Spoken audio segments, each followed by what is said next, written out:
Alright, so let's talk about the builder pattern. Why do we need it? Well, the reason why the builder pattern exists is because sometimes you just want a bit of convenience when building up objects, especially if those objects are complicated. So let's take a look at an example where we don't have the use of the builder pattern, and we're going to begin by considering a scenario where you want to output a chunk of HTML. Let's suppose you just want a single paragraph with a piece of text in it. So let's suppose I want to have some string being output. So let's say I have a string called hello, which is just going to contain hello, and I want it turned into an HTML paragraph. So what do? Well, it turns out that in the .NET framework, we already have a component which implements a kind of builder, and that is, of course, the string builder. The name kind of says it all, and that is used for building up strings, so we're going to use it to build up an HTML string. So let's say var sb equals new string builder. So I want to build up a string which starts with the paragraph tag. So I'm going to say sb.append. I'm going to open up the paragraph tag, and then I'm going to add the actual string that I want to have in here. In our case, that's hello. And then I'm going to close the tag. So having written something like this, I can write line sb, because string builder has a toString implementation which actually outputs the string you've built up. And if I execute this, well, the result is predictable enough. We're going to get the paragraph tag, and then we're going to get the hello string in between, and that's exactly what we get. So that's already a small example of using a very low level kind of builder which simply builds up strings.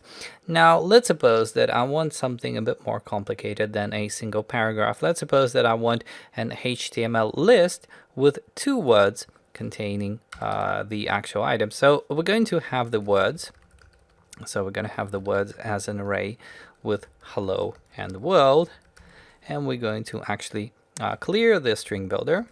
I'm going to reuse the one I have already, and then I'm going to append the tag for the unordered list, so that's ul, and then at some point down the line I'm going to close this, so I'll have /ul, and in between I'll put a for each where we go through all the elements in words.